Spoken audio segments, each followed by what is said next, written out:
할렐루야. 오늘 우물 전쟁 네 번째 시간 가지면서 마무리를 하려고 합니다. 평생 이 주제 가지고 우리들이 특별히 우리의 삶을 살아가는 데 있어서 우리가 이 땅에서의 삶이 우물 전쟁이다라고 하는 것을 기억하시고 여러분들이 이 전쟁에서 승리할 수 있게 되기를 주의 이름으로 간절히 축복합니다. 오늘 본문 16절을 보시게 되면은 아비멜렉이 이삭에게 이르되 네가 우리보다 크게 강성한즉 우리를 떠나라. 아마 이삭의 식솔이 또 이삭이 또 가축을 통해서 수가 많이 번성하게 되는 그 상황에서 이 아비멜렉이 네가 우리보다 크게 강성한즉 우리를 떠나라 이렇게 말을 합니다. 여기 강성하다 이 말은 주로 성경에서 이제 수적으로 많아진 것을 의미할 때 사용된 단어입니다. 이제 아참이라고 하는 단어인데 그 물가의 나무라 이렇게 그림 언어로 표현하면은 물가의 나무. 그러니까 여러분들 물가의 나무가 수분을 잘 흡수해서 빽빽하게 자라듯이 많다는 거예요. 수적으로 많다. 여러분 사막으로 가면은 나무가 많습니까? 물에 가면 나무가 많습니까? 당연히 물가에 가야지 나무가 잘 자라죠. 그래서 이제 그냥 수가 많아지다. 그냥 이제 표면적인 면에서는 그런데 이것은 이제 영적으로 보면은 이 강성하다라고 하는 말이 물가에 심어진 나무니까 시편 1편에 보면은 복 있는 사람이 누군가 시냇가에 심겨진 나무다 이렇게 말합니다. 그래 시절을 따라서 열매를 맺는다. 이 강성하다 이 말은 영적으로 보면은 말씀 가운데 뿌리를 내린 사람이에요. 그러니까 이삭이 그런 거예요. 그런데 블레셋 사람들은 표면적인 수적인 그 많아짐에 대해서만 어떤 물리적이고 세상적 물질적 개념에서만 바라본다는 거죠. 그런데 이삭은 그게 아니라 자기의 강성함이 어떤 세상적 어떤 소유, 세상적인 어떤 강성함이 아니라 물가에 심겨진 나무, 하나님의 말씀에 뿌리를 내린 그 삶이 강한 것이다라고 하는 것을 이삭은 인식을 하고 있다라고 하는 거죠. 오늘 우리들이 세상에서 강한 사람이 누구냐? 세상에서는 힘이 있는 사람, 권력 잡은 사람, 또 높은 지위에 그리고 세상에서 성공했다고 하는 사람, 또 많은 부를 가지고 있는 사람, 이런 사람들이 세상에서는 강하다라고 이야기해요. 성경에서는 절대 그렇지 않습니다. 그냥 들의 풀과 같은 거예요. 그 사람이나 이 사람이나 인생은 다 들의 풀과 같고 꽃과 같다. 강한 존재냐면은 절대로 그렇지 않다는 거예요. 그런데 진짜 강한 사람은 누구냐 하면은 말씀에 뿌리 내린 사람이래.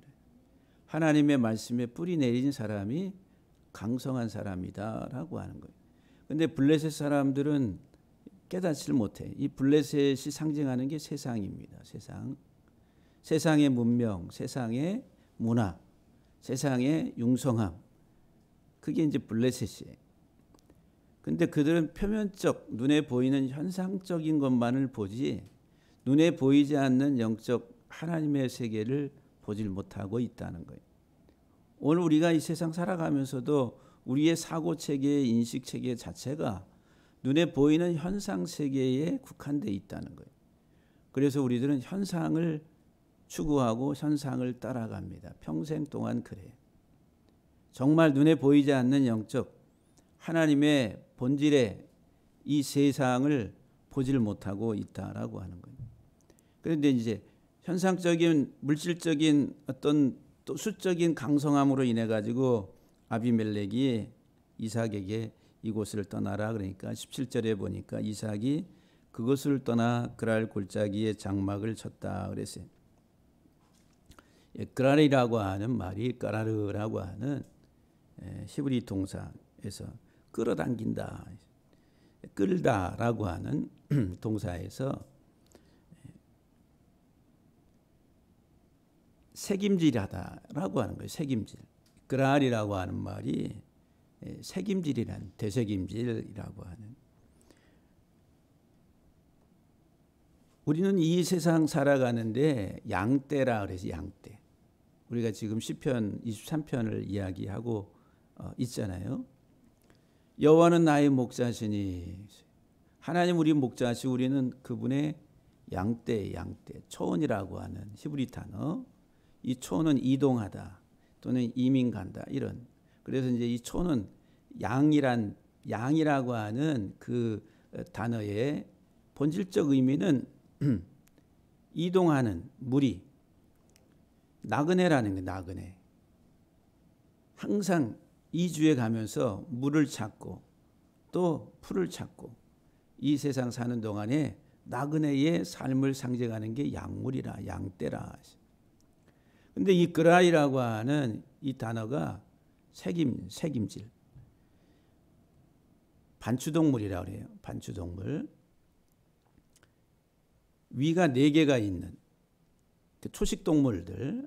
그래서 이제 소, 양, 염소, 그리고 기린, 이 4동물이 위가 4개 있어서 이제 풀을 뜯어 가지고 입으로 이렇게 씹죠.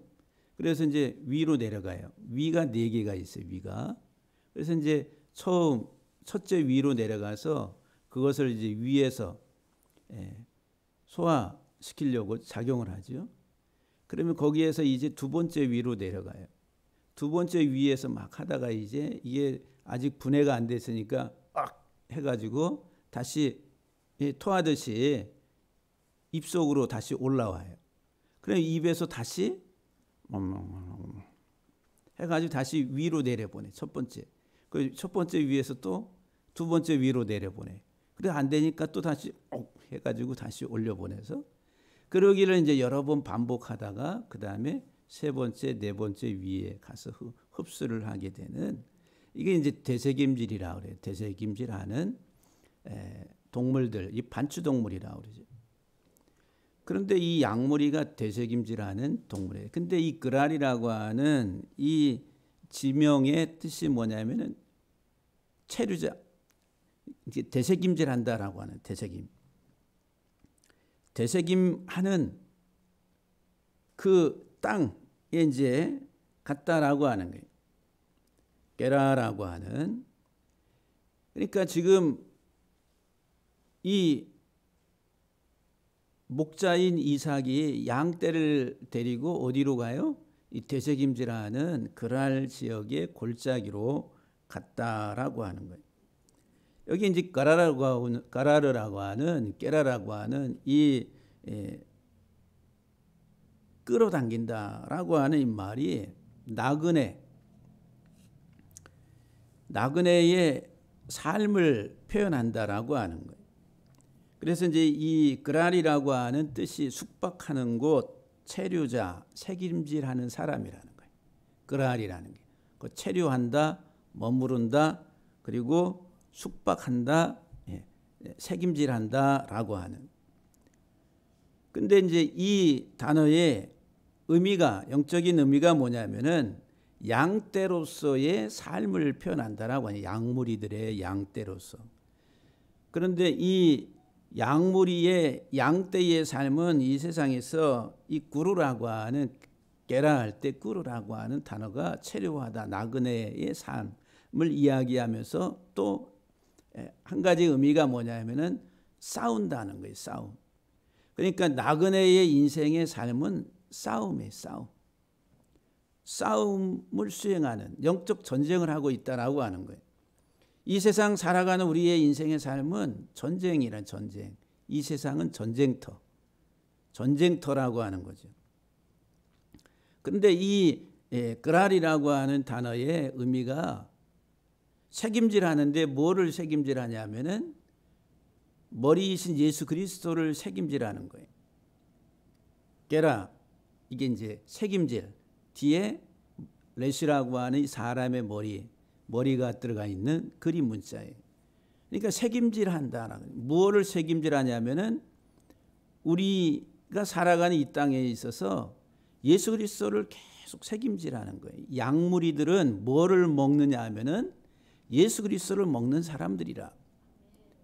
그리스도를 먹음으로 인해 가지고 책임질한다는 거예요. 한 번에 소화가 안 되니까 위로 내려갔다가 두 번째 위로 갔다가 다시 올라왔다가 한 번에 소화가 안 돼. 지금 여러분들에게 제가 지금 설교를 하고 말씀을 이렇게 분해해서 여러분들에게 말씀을 전하잖아요.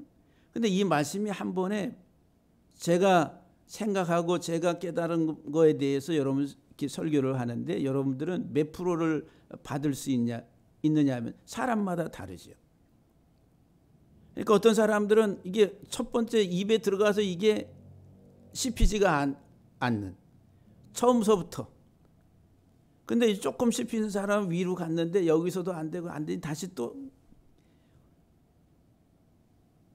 입으로 다시 끌어당겨 가지고 토해 가지고 다시 책임질하고 계속 하면 되는데 그 뱉어버리면 안 되는데 사람이 뱉어버리는 경우들이 대다수다라고 하는 거죠. 우리들은 이 세상에 평생 살아가는 동안에 계속 되새김질하는, 누구를? 예수 그리스도를 되새김질하는 거예요. 곰곰이 생각하고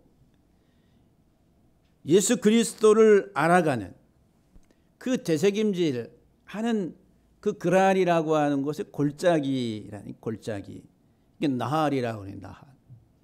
이게 물 있는 곳, 쉼이 있는 곳으로 안내한다라고 하는. 그래서 이제 그 동사가 뭐냐 하면은 소유를 얻거나 상속하다는 거예요. 그러니까 이 골짜기라고 하는, 나할이라고 하는 그 의미가 물이 흐르는 와디 또는 급류, 계곡을 말하지만은 어원이 뭐냐 하면은 상속하다, 상속받는다. 그러니까 여러분들 어떤 소유를 얻는, 내 소유가 풍부하게 되는 그곳이 어디? 골짜기에 그 가에, 물가에 심겨진 나무들이 풍성하게 자라서 열매도 잘 맺잖아요. 근데 이것은 이제 영적으로 말하면은 하나님 나라에 대한 상속을 말해서, 하나님 나라에 대한 상속. 예수 그리스도 안에서, 다시 말하면 물이라고 하는 것은 예수 그리스도의 말씀인데 그 물 있는 곳으로 우리를 인도해 가지고 그 예수 그리스도를 통해 가지고 우리들이 영원한 안식, 구원이라고 하는 하나의 그 상속을 받게 된다라고 하는 거예요. 이 그랄 골짜기라고 하는 곳에. 그래서 이 물은 우리에게 쉼으로, 우리에게 자유함으로, 우리에게 참 구원으로, 우리에게 참 행복으로 인도하는 것이다라고 하는 거예요. 그래서 하나님의 말씀을 계속 되새김질하는 거예요. 평생 살아가는 동안에 여러분들이 되새김. 세상 사람들은 뭐를 되새김질해요? 돈을 되새김질해. 어떻게 하면 돈이 되나? 어떻게 하면 벌 수 있나? 세상 사람들은 머릿속에 계속 사고 속에서 되새김질하는 게 세상이란 세상. 이 세상이 내게 가져다 주는 것. 이 세상에서 내가 얻을 상속. 이 세상에서 얻을 내 소유가 무엇일까? 그래서 이제 속된 말로 짱구 굴린다고 그러잖아요.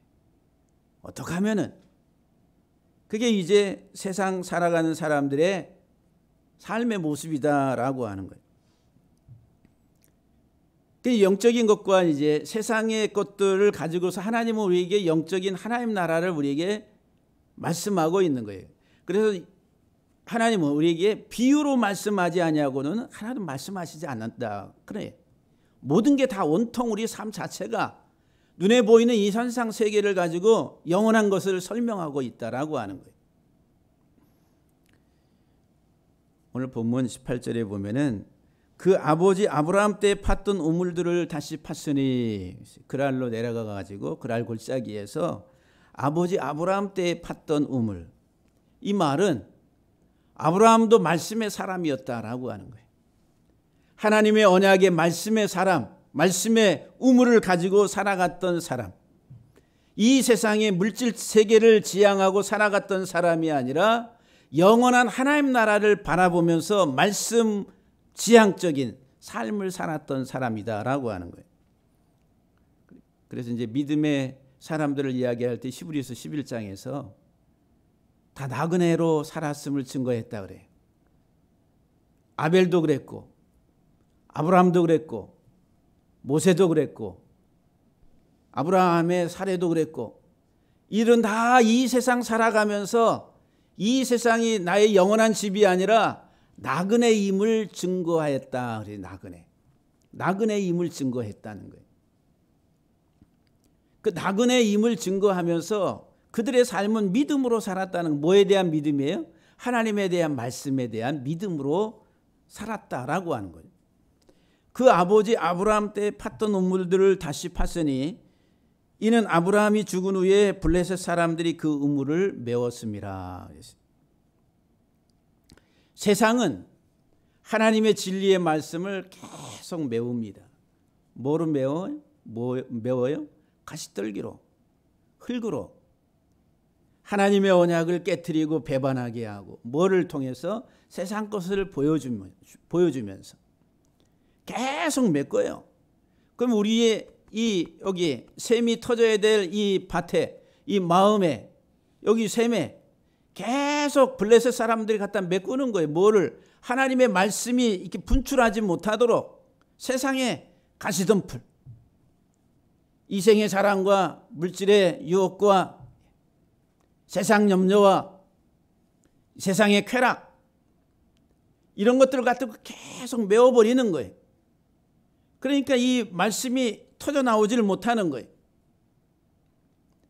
계속 메우는데 이삭이 그 우물들의 이름을 아버지가 부르던 이름으로 불렀더라 그랬어요. 그러니까 이 블레셋에 가서 메꿔버리면 다시 이삭은 파냈다라고 하는.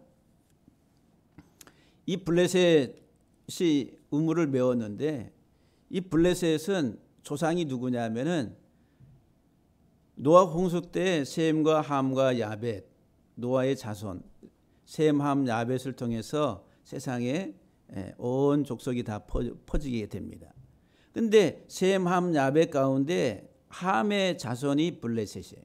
함의 자손. 함의 자손이, 이 함의 자손 가운데 누가 있냐면 니므롯이 나오고 또 가나안이 나와요. 가나안.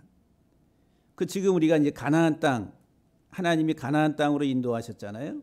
그 가나안 땅에 11 족속이 나오는데 그 11 족속의 조상이 가나안이에요. 가나안. 함의 자손이란 말이에요. 함의 자손. 그런데 이 함의 자손이 니므롯이라고 하는 사람, 바벨이라고 하는 메소포타미아, 그 당시에 수메르 문명이 이 세상에서 가장 발달된 그 메소포타미아, 거기 티그리스와 유브라데스 강 유역에서 이제 그 비옥한 땅에서 문명이 발달한 거죠. 온갖 신이 거기 다신이라고 하는 다신교라고 하는 다신교, 다 신입니다. 웬만한 거 다 갖다 붙여요. 하늘의 별들도 새들도 땅의 것들 짐승들도. 이게 다신교 사상이에요. 다신교. 근데 그 바벨의 누가 이제 니므롯이 그 바벨 문명을 일으키는 거예요. 이게 이제 바벨탑 사건이 나오게 됩니다. 그리고 이 함의 자손들이 흩어진 곳이 다 세계 문화 문명을 일으킨 곳이에요. 수메르 문명. 이제 그 밑으로 내려와서는 또 애굽을 함의 족속들이 차지하게 돼요. 애굽의 그 문명, BC 2000년경에 가장 발달했었던 그 세상을 지배했던 나라, 그게 이집트라고 하는 애굽. 그게 함의 족속이에요. 그리고 이 함의 족속들이 이렇게 퍼져 있는 그 지역을 보면 전부 다 풍요로운 땅들을 차지했다는 거예요. 다시 말하면 함의 족속은 세상 문명 속에서 풍요와 번성을 누린 사람들, 세상 사람들의 대표적인 사람들을 상징한다라고 하는 거예요. 그 함의 자손 가운데 이 블레셋. 그러니까 이 블레셋은 철기 문화를 가지고 병기를 만들어 가지고 강력한 군사력을 가지고 있었던 족속이 블레셋이다라고 하는 거예요. 그러니까 세상에 힘을 가지고 있다라고 하는 거예요. 이 블레셋이 계속 메워버려요. 우물을 메워버려요.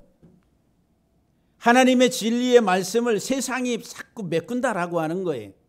세상 문명이, 세상의 발달한 문화가 이 우리의 마음속에 하나님의 말씀이 떨어져서 이 샘이 터져야 되는데 이 터지지 못하도록 세상 것들이 다 들어와 가지고 메꿔버리는 거예요. 이게 블레셋이다라고 하는 거예요. 오늘날 우리들의 마음이 그런 상태다라고 하는 거죠. 특별히 젊은 세대들. 지금 다 세상 아우성 치는 게 뭐예요? 고함 치는 게 뭐예요? 소유라는 거예요. 소유. 소유라고 하는 더 달라고, 더 갖자고, 더 많이 누리자고 다 세상 것들이다라고 하는 거예요. 그것들이 우리의 이 마음을 지금 짓누르고 하나님의 말씀이 터져서 그리스도를 알고 그리스도를 통해서 하나님께 나아가는 그 길을 다 막고 있다라고 하는 거예요. 그러니까 복음이 인간적으로는 이 복음을 어떻게 설득하려고 해도 너무너무 어려운, 그대로부터 지금까지 그랬다라고 하는 거예요. 그래서 이제 구원 얻는 수가 많으냐 적으냐 볼 때, 이야기할 때 표면적으로 보면은 없을 것 같아요. 별로 없을 것 같아요. 이 세상 블레셋이 우물을 갖다가 메꿔버립니다. 이삭의 종들이 19절에 보니까 종들이 골짜기를 파서 샘 근원을 얻었더니, 여기 샘 근원이라고 하는 말이 살아있는 물이라, 살아있는 물. 살아있는 물을 얻었다. 그래서 제가 이 물에 대해서 처음 하나님께서 여호와는 나의 목자시니 우리를 쉴만한 물가로 인도하시는 듯 할 때 물에 대해서 쌍수, 두 물에 대해서 말씀을 드렸죠. 쓴물과 단물. 생수가 있어요. 마실 물이 있고 마시면 죽을 물이 있어요. 근데 이 물은 지식이라고 그래요. 지식. 근데 이 지식 세계에도 참 지식이 있고 그 다음에 거짓이 있다는 거예요. 가짜가 있다는 거예요. 참 지식은 살아있는 물이고 가짜는 죽은 물이다라고 하는 거예요. 세상 철학과 가치 체계가 이게 쓴물입니다. 동물이라고 하는. 그리고 참 우리가 마셔야 될 물, 단물, 생수는 예수 그리스도라고 하는 거예요. 성경 우리에게 분명하게 이야기합니다. 그런데 우리들은 어려서부터 아이 유치원 교육, 초등학교 교육, 중학교, 고등학교, 대학교 온 세상 살아가는 동안에 우리들은 삶의 체계가 세상의 삶의 체계, 세상의 물로, 세상의 문화와 과학과 이것들로 채워져 있다라고 하는 거예요. 그래서 우리는 그 물을 마시고 지금까지 살아왔다라고 하는 거예요. 우리의 육체적인 우리의 몸도 좋은 물을 먹어야 몸이 건강합니다. 여기 갔다가 오염된 물을 벌컥벌컥 마시면 몸이 어떻게 되겠어요? 그 견디질 못해. 해독 능력이 한도가 있는 거예요. 그리고 독이 들어오면 또 금방 죽게 되지요. 세상에 이 지식이라고 하는 체계가 하나의 물이라고 하는 물. 블레셋이 자꾸 메운다라고 하는 게 그게 뭐예요? 세상 지식이라고 하는 세상 철학 가치. 그걸로 우리 의식 체계 자체가 지금, 그럼 지금 여러분들이 이 몸에 흐르는 신체, 이것은 영적으로 말하면 우리 전인격의 삶에 하나님이 보실 때에 우리 몸속에 흐르는 이 물의 70% 80%가 물인데 이게 오염된 물이 흐르고 있는지 아니면 정말 정결한 물이 흐르고 있는지 한번 생각을 해보셔야 돼요. 우리는 세상 물로 지금 우리의 이 체질이 갖춰져 있다라고 하는 거예요. 그러니까 하나님의 말씀이 막 부닥쳐도 안 깨지지 않는다라고 하는 거예요. 살아있는 물을, 우리는 살아있는 물을 마셔야 된다는 거예요. 정말 여러분들이 살아있는 생수를 마시게 되기를 주의 이름으로 간절히 축복합니다. 이 셈의 근원을 얻었는데 그랄 목자들이 이삭의 목자와 다투었다 그랬어요. 20절에 보면 그랄 목자, 그 지역의 목자들과 이삭의 목자들이 다투다 이 말이 리브라고 하는 거예요. 리브. 다투어 이 물은 우리 것이라. 자기들의 그 지역이 자기들의 땅이니까, 영역이 자기들의 영토니까 이 물은 우리들의 것이라 하며 이삭이 그 다툼으로 인해서 그 우물을 에색이라. 에색. 여기에 이제 그랄 목자와 이삭의 목자가 다투다라고 하는 이 다투다, 첫 번째 나오는 다투다 이 말을 리브라고 하는 단어고, 그 뒤에 보면 이삭이 그 다툼으로 할 때 다툼은 아사크라고 하는 말, 단어가 달라요. 그래서 아삭에서 명사형 에색이라고 하는 다툼이라고 하는 이름을 거기다 붙여줬다라고 하는 거예요. 여기 이제 이 처음 나오는 이삭의 목자와 그랄 목자가 다투다라고 하는 이 다툼은 어떤 문맥에서 나오냐면은 전부 다 물 가지고 다투는 거예요. 창세기 13장 7절에 보면은 아브라함의 가축과 또 가축의 목자와 그 조카 롯의 가축의 목자가 서로 다투다 할 때 이 리브라고 하는 단어를 써요. 그러면서 아브라함이 조카 롯에게 네가 먼저 택해서 가라 이렇게 말하죠. 두 번째로 어느 상황이냐면 21장 창세기 21장 25절에 보면은 아비멜렉의 종들, 이 블레셋의 아비멜렉의 종들이 아브라함의 우물을 빼앗았다. 그 일에 관하여 아브라함이 아비멜렉을 책망하는. 그러니까 이제 아비멜렉의 종들과 아브라함 사이에도 우물 전쟁이 있었다라고 하는 거예요. 그러면서 이제 오늘 본문 26장에 그랄 목자와 이삭의 목자 사이에 이 우물을 가지고 또 다퉜다라고 말합니다. 출애굽기 17장에 보면은 모세와 이스라엘 백성 사이에 다툼이 일어나는 리브라고 한, 먹을 물이 없음으로 인해 가지고 다투는, 또 쓴물로 인해 가지고 다투는, 이게 물 가지고서 다투는 이 리브라고 하는 이 단어 자체가 물의 지배, 저수지라고 하는, 그림으로 표현하면은 물이 있는, 물을 담고 있는 그 형상이다라고 하는 거예요. 물의 집. 그러니까 호수.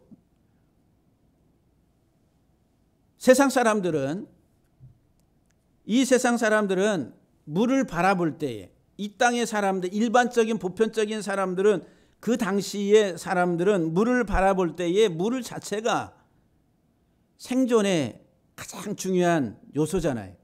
물이 있어야 마시고 살잖아요. 생존의 필수적인 요소. 우리 육체의 삶을 위해서. 그리고 물이 있어야지 농사를 짓고, 그리고 물이 있어야지 가축들을 키우고. 그러니까 생산 활동에 있어서 가장 중요한 게 물이라고 하는 거예요. 부의 수단이 물이라고 하는 물. 그러니까 이 물을 가지고 전쟁을 하는 거예요. 물의 전쟁이다라고 하는 거예요. 이게 이제 일반적인 세상 사람들이 물, H2O라고 하는 이 화학적인 이 물을 바라볼 때에 그 가치가 육체적인 우리의 생존, 그리고 이 땅에서의 우리의 물질적인 어떤 풍요로움을 추구하고 그것을 창출해낼 수 있는 가장 중요한 요소로서 물을 이야기한다는 거예요. 그래서 그 물을 취하려고 그래요.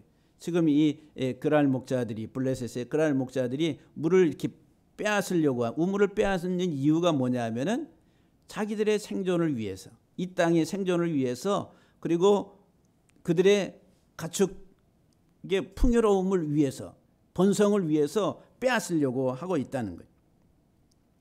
그러나 하나님의 사람이 바라볼 때 이 물이라고 하는 여기 이제 다투다라고 하는 리브라고 하는 이것은 뭐냐? 어떤 의미를 가지고 있냐면은 리브. 나의 머리이신 예수 그리스도를 세운다라고 하는 그 의미를 가지고 있는 거예요. 리브라고 하는. 앞에 머리라고 하는 이것은 예수 그리스도를 상징하는 중요한 단어입니다. 문자입니다. 근데 나의 머리에 집이라고 하는 것. 나의 성전 되신 예수 그리스도를 세워가는 것. 이게 싸우는 거예요. 다툰다라고 하는 거예요. 영적인 하나님의 사람들은 물을 볼 때에 뭐를 봐야 되냐 하면은 이 물이라고 하는 것은 나의 머리가 되신 나의 구원자이신 예수 그리스도를 세워가는 것이다. 평생의 저와 여러분들의 싸움이 뭐냐 하면은 나의 구원자이신 나의 전부이신 예수 그리스도, 나의 생명이신 예수 그리스도를 내 삶을 통해서 세워가는 거예요. 어디에? 나의 인격 나의 존재 속에 하나님의 성전이신 예수 그리스도를 세워가는 그것이 바로 곧 이 땅에서의 저와 여러분들의 싸움이라고 하는 거예요. 그러나 이 세상적인 눈을 가지고 이 땅에 살아가는 육체적인 이 세상의 사람들은 그러면 그냥 생존을 위한 물질적인 풍요를 위한 이것만 본다라고 하는 거예요. 여러분들이 이 세상 살아가는데 내가 살아가는 내 삶에 이런 육신적인 우리의 육적인 필요를 채워가는 하나의 여러 가지 요소들, 그래 하나의 방편이다라는 거예요. 고대 사회에서 보게 되면 이 물이라고 하는 기능. 근데 여러분들이 지금 사업의 하나의 방편들이 단순히 나의 필요 육적인 것들을 채워가는 그것이 인생의 전부다라고만 생각하면 그것이 바로 곧 블레셋과 같은 사람이라는 거예요. 그래서 이제 하나님을 찾는데 하나님 내 삶을 내 이 영역을 넓혀주시고 그래서 풍요로운 삶을 하나님 내게 허락하옵소서. 그것을 놓고 목적으로 삼아 하나님의 이름을 찾고 부른다라고 한다면은 블레셋과 똑같은 삶을 살아가는 거예요. 우리가 이 세상 살아가는 데에 실질적으로 물이 없어야 된다는 얘기가 아니에요. 저와 여러분들이 좋은 물 마셔야죠. 왜? 육체를 위해서, 육적인 건강의 삶을 위해서. 그리고 또 우리에게 물질이 있어야지요. 돈이 필요하잖아요. 하나님이 그거 없이 살으라고 다 버리고 벌거벗고 이렇게 살으라고 하는 게 아니에요. 이 세상에서도 우리에게 주시는 다양한 분야에 있어서 나의 삶을 누리고 살아갈 수 있는 그 모든 것들을 우리에게 허락하셨다라고 하는 거예요. 또 그것들을 우리가 강구하고 또 구해야 될 필요성도 있는 거예요. 그러나 그것이 목적이 될 때에 우상 숭배가 되는 거예요.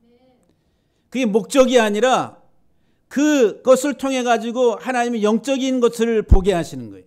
이 우물을 파서 내가 먹고 마시고 그리고 내 산업이 번성하는 것은 그건 뭐를 우리에게 이야기하시냐면은 그와 같은 삶을 통해서 그리스도 안에서 나의 삶이 영적으로 더 번성하기를 원하시는 그 이면의 메시지가 이 말씀 속에 들어가 있다라고 하는 거예요.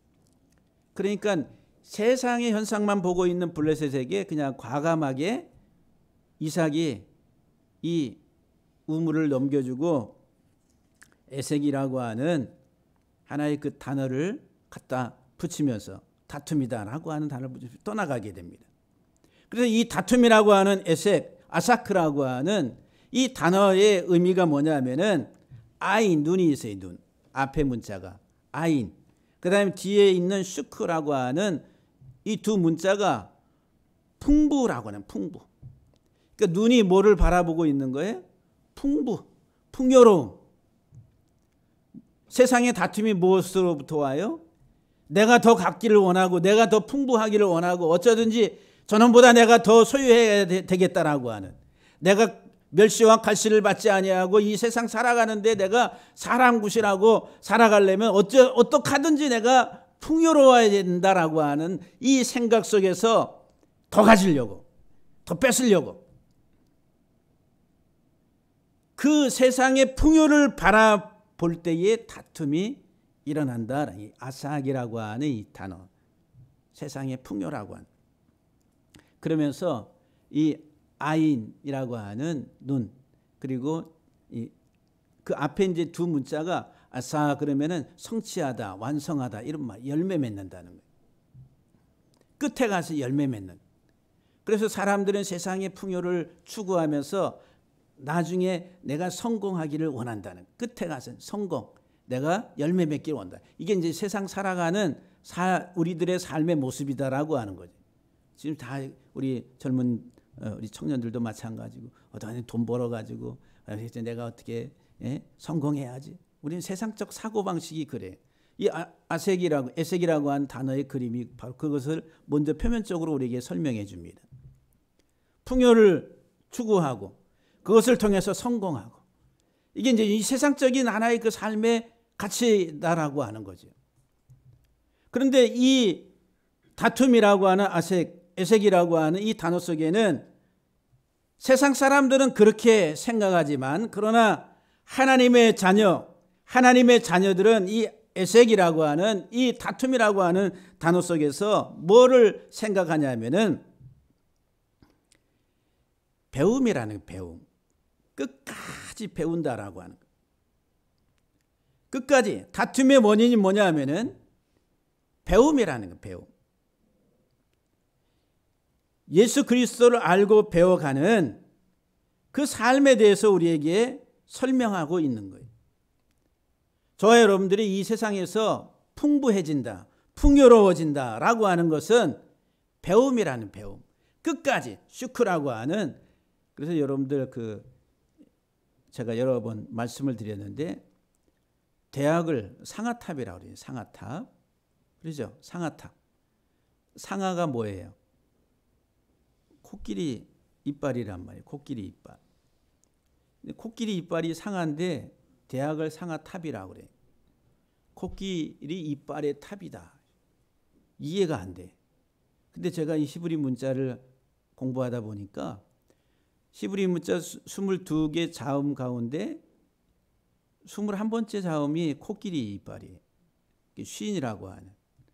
그래서 이제 쉰이라고 하는 단어, 이 코끼리 이빨의 치아를 말해요. 치아, 이빨. 치아. 어원이 뭐냐 하면은 날카롭게 하다, 갈다 이런 말이에요. 날카롭게 하다, 갈다. 여러분 칼을 간다는 거죠. 뭐를 간다고 그러잖아요. 연단하고 단련하고 능숙하게. 근데 뭐를 대학은 학문하는 곳이 가르치고 배움이라는 거예요. 그래서 이제 샤난이라는 날카롭게 하다, 연단하다, 가르치다, 배우다 같은 통이에요. 이게 쉰이라고 하는 이빨이 코끼리 이빨이 그것을 이야기하고 있는 거예요. 그런데 뒤에 슈크할 때 뒤에 커프는 이렇게 순환의 끝을 말해. 그러니까 계속 순환하면서 평생 순환하면서 우리들은 1년 12달 순환하잖아요. 60 한평생 그러면은 60이라고 하는 한 순환을 60년 산 거예요. 60년. 계속 순환하는 거예요. 근데 이 순환 풍부하다라고 하는 슈크라고 하는 것이 뭐냐면은 단순히 물질적인 풍요가 아니라 그 이면에는 배움이라고 하는 순환이 배움. 계속 배워야 된다는 거예요. 하나님의 계시의 말씀을 계속 배우는 거 이게 풍부해지는 거예요. 이게 이제 다툼이라는 거예요. 다툼. 여러분들 어떤 다툼을 하고 살아가요? 그냥 이 세상 사람들은 세상의 물질적인 풍요, 단순히 눈에 보이는 현상 세계를 가지고 다툽니다. 어쩌가니 내가 더 가져야 되고 우리가 더 소유해야 되고 저놈보다 내가 더 올라가서 이겨야 된다라고 하는 세상 소유에 대한 다툼으로 살아가는데 이 에색이라고 하는 이 단어는 하나님의 계시의 말씀을 평생 배움이라고 하는 이게 다툼이다. 싸움이라는 거예요. 그래서 이제 우리의 싸움은 혈과 육에 있지 않냐고 찬송 부르잖아요. 우리의 싸움은 혈과 육이 아니다. 혈과 육은 세상을 말한단 말이에요. 영적인 하나님의 세계를 이야기하는 그 결과에 이제 열매를 맺는데 열매 맺음의 마지막은 우리가 그리스도에게까지 자라가는 것이다라고 하는 거예요. 이삭은 이 우물을 통해서 그것을 아는 거예요. 에색, 세상 사람들은 세상의 풍요를 추구하고 이 우물을 빼앗으려고 하지만 나는 그렇지 아니하다. 하고서 그냥 넘겨주고 떠나갑니다. 그래가지고 다시 21절에 보면은 또 다른 우물을 팠더니 그들이 또 다툼으로, 여기 다투다 이 말이 리브라고 하는 그 이름을 신나라 했어요. 신나. 예, 신나. 우리 한글 번역은 신나. 발음대로 하면은 시트나 했어요. 시트나. 시트나. 어원이 사탄이래. 사탄. 적대하다, 대적하다, 대항하다, 반항하다, 반대하다. 이게 사탄에서 시트나 했어요. 시트나.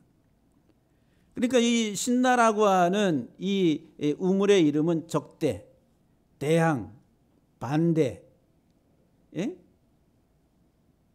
그런 뜻을 가지고 있습니다. 그러니까 사탄이라는 거, 이 블레셋이 사탄이란 말이에요. 블레셋. 하나님의 말씀을 대적하는, 하나님의 말씀을 빼앗고 하나님의 말씀을 메워버리는 그 대적하는 것이 사탄이라는, 사탄.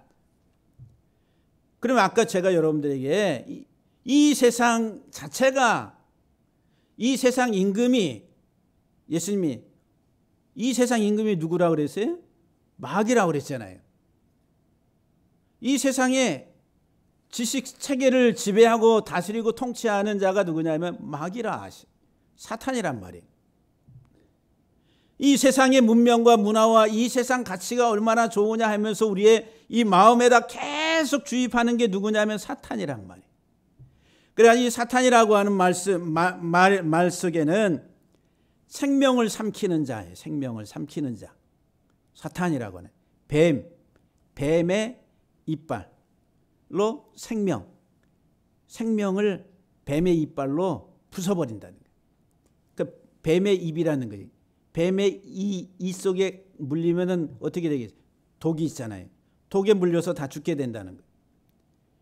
그래서 우리가 이제 산에 가다가 또는 어떤 늪에 가다가 뱀이 기어 나오면 놀래가지고, 예?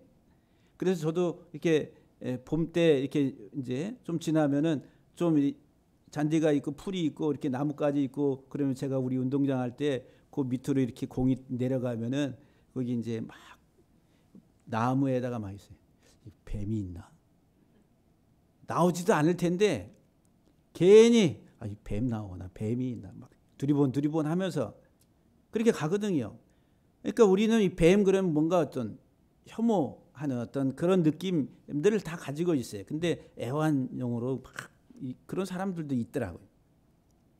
근데 이 사탄이라고 하는 이 말이 뱀의 입으로 사람을 물어가지고 죽게 하는 생명의 파괴자라는 거예요. 이게 사탄이다라고 하는 거예요. 그래서 이 사탄이라고 하는 말씀 속에는, 이 말 속에는 앞에 이제 쉐트라고 하는 두 문자가 반역자라고 하는, 반역자, 대항하는 반역자라고 하는. 지금 이 블레셋이 바로 곧 하나님의 말씀을 지금 계속 대적하고 있는, 흙으로 메우고 가시로 덮고 세상의 것들로, 그 어디에? 우리의 마음에. 에덴 동산에서 이 사단이 하나님의 말씀을 대적을 하고 하나님의 말씀을 대적해서 하나님의 말씀을 바꿔버리고 그리고 길을 어긋나게 해서 잘못된 삶으로 이끌어간 게 뱀이었다라고 하는 거죠. 태초에 에덴 동산에서. 그래서 이제 두 번째 이름을 시트나, 신나라 하고서 줘버리고 다시 또 옮겨갑니다. 오늘 본문 22절에 보면 이삭이 거기서 옮겨 다른 우물을 팠더니 그들이 다투지 아니하므로 그 이름을 르호봇이라 하여 이르되 이제는 여호와께서 우리를 위하여 넓게 하셨으니 이 땅에서 우리가 번성하리로다. 이제 세 번째 우물을 팠는데 더 이상 이제 이 사람들이 야, 저 이삭과는 우리가 이제 더 할 게 아니라 그냥 오히려 이제 이 세상 사람들의 이제 물질적인 관점에서 볼 때는 아, 저 사람은 우물 파는데 대가 같아. 그러니까 저 사람을 쫓아낼 게 아니라 좀 협의를 해가지고, 예, 그래, 누이 좋고 매부 좋고 함께 같이 야, 이제 잘 살면 되겠다 해가지고 합의를 해서 이제 더 이상 시비를 걸지 않는 그런 상황이 돼요. 세 번째. 그래가지고 이제 여기에 이제 이 이삭이 말하기를 르호봇이라 했어요. 그 우물을 가리켜서 르호봇. 이 르호봇이라고 하는 이 지명 이름의 뜻이 뭐냐면 넓은 지역이네. 넓은 지역. 라하브라고 하는 넓게 하다, 넓히다라고 하는 동사에서 르호봇, 넓게 하다, 넓히다. 그래, 하나님 우리들을 넓히시는 하나님. 하나님은 넓히시는 하나님. 한번 따라합시다. 하나님은 넓히시는 하나님이다. 우리를 넓히시는 거예요. 여기 라하브라고 하는 이 동사의 의미를 가지고 보게 되면은 어떤 말씀의 영, 바람이라고 하는 루하흐라고 하는 영의 집, 말씀의 집이라고 하는 거예요. 넓히다 이 말은 하나님의 말씀의 집으로 말씀을 확장시키는 거예요. 그러니까 지금 우물을 파는데 이삭에게 있어서는 하나님의 말씀의 영역이 넓혀지는 거예요. 그런데 이 세상 사람들은 그 우물을 볼 때 뭐로 봐요? 그냥 단순한 물, 먹고 마실 물, 세상적인 물질적 풍요를 가져다 줄 수 있는 하나의 요소, 세상적 가치 체계에서 그 우물을 보는데 이 이삭은 그게 아니라 하나님의 말씀의 영역이 넓혀진다라고 하는 이와 같은 관점에서 이제 르호봇이다라고 하는 이름을 갖다가 붙여. 하나님은 내게 하나님의 말씀의 영역을 넓히시는구나. 여러분들의 삶이 넓혀지기를 주의 이름으로 간절히 축복합니다. 하나님의 말씀을 감지하는 거예요. 하나님의 말씀을 세워가는 거예요. 이게 넓히는 거예요. 정말 르호봇의 인생. 근데 하나님의 말씀이 이렇게 넓혀지고 하나님의 말씀이 세워질 때 두 번째 이 말씀 속에서 이 르호봇이라고 하는 라하브라고 하는 넓다라고 하는 이 개념이 뭐냐면은 하나님의 말씀이 넓혀지다가 하나님의 말씀을 우리가 이렇게 인식이 바르게 될 때에 첫 번째 오는 현상이 뭐냐면 자기 자신과 하나님 말씀과 직면을 하게 되는 거예요. 말씀과 직면. 하나님 말씀 앞에 내가 서는 거예요. 내가 누구인지, 내가 누구인가. 하나님의 말씀으로 비춰지는 나는 누구인가라고 하는 것을 알게 되는 거예요. 그래서 이 라하브라고 하는 단어의 의미는 분쇄하는 집이에요. 분쇄, 깨트린다. 말씀으로 깨어지는 거예요. 철저하게 말씀으로 깨어지는 거예요. 내가 누구인가? 하나님의 말씀이 들어와서 보니까 정말 세상의 속물인간으로 살아왔던 나의 존재가 이게 보여지는 거예요. 보여질 때에 이제 내가 죄의 종노릇, 세상의 종노릇하며 세상 속에 살아가면서 죄의 빚진 자로, 그 죄의 빚진 자로 살아온 나의 인생이 마지막 죄의 빚진 자의 인생은 사망이다라고 하는 것을 알게 되고 그 말씀 속에서 내가 어찌할꼬 하며 자기 자신이 깨어지는 거예요. 깨어짐이 있는 사람이 은혜의 사람입니다. 겸손한 거예요. 세상에서 내가 잘나고 세상에서 성공하고 내가 세상에서 이와 같은 부를 가지고 어떤 자리에 올라가고 그래가지고 자기 목에 힘이 들어가고 내가 이런 사람이야 이렇게 살아가는 사람이 강한 사람이 아니라 하나님의 말씀 앞에 깨어지는 사람, 하나님 말씀 앞에 분쇄되고 내가 죄인인 것을 고백할 줄 아는 사람이 하나님 앞에 강한 사람이 된다라고 하는 거예요. 그 이제 두 번째가 바로 라하브라고 하는 이게 넓히다라고 하는 그 의미. 세 번째 라하브라고 하는 이 넓히다라고 하는 의미의 뜻은 뭐냐면은 구원의 집이라는 거예요. 구원의 집. 앞에 있는 그 단어들 속에서 라바 두 단어가 라바 그러면은 구원하다, 안식하다 이런 말이에요. 구원 안식의 집이라는 거예요. 하나님의 말씀이 넓혀지고 내가 깨어질 때에 참 안식, 참 쉼, 참 구원, 참 자유가 임하게 되는 거예요. 이게 넓혀지는 겁니다. 넓혀진다는. 그래서 바울이 우리에게 바울 서신에서 로마서에서 이것을 너무너무 이 넓혀진 우리의 인생의 삶에 대해서 너무너무 강조를 합니다. 로마서 6장 12절 이하의 말씀에 보게 되면은 그러므로 너희는 죄가 너희 죽을 몸을 지배하지 못하게 하여 몸의 사욕을 순종하지 말고 몸의 사욕에 순종하지 말고 또한 너희 지체를 불의의 무기로 죄에게 내주지 말고 오직 너희 자신을 죽은 자 가운데서 살아나신 자 같이 하나님께 드리며 너희 지체를 의의 무기로 하나님께 드리라 그랬어요.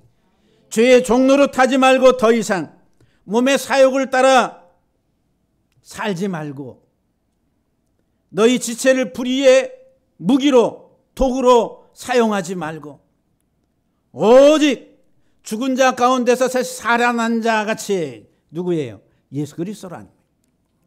죽은 자 가운데서 살아난 자 같이 이제 하나님께 드리며 너희 육체를 하나님의 의의 병기로 하나님 의의 무기로 드리라고 말씀합니다.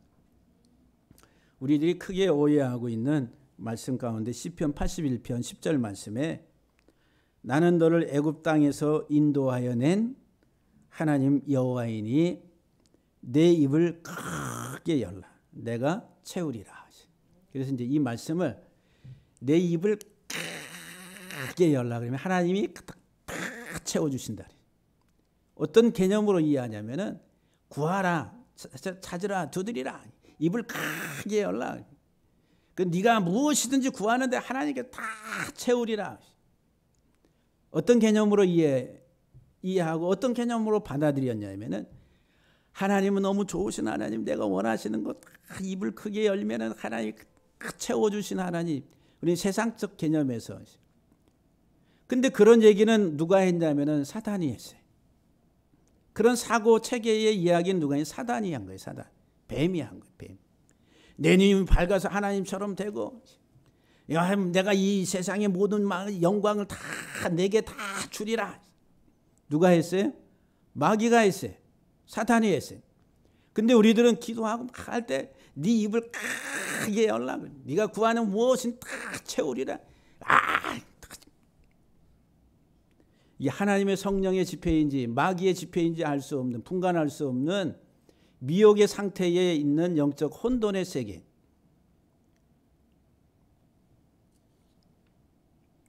이 말씀은 단순히 어떤 세상적 물질적 차원의 그런 얘기가 아니라 애굽 땅 종되었던 곳에서 내가 너희를 구원하여 낸 여호와 하나님이네 그랬어요. 내가 구원하리라. 내가 참된 쉼과 안식으로 내가 너희를 이끌리라.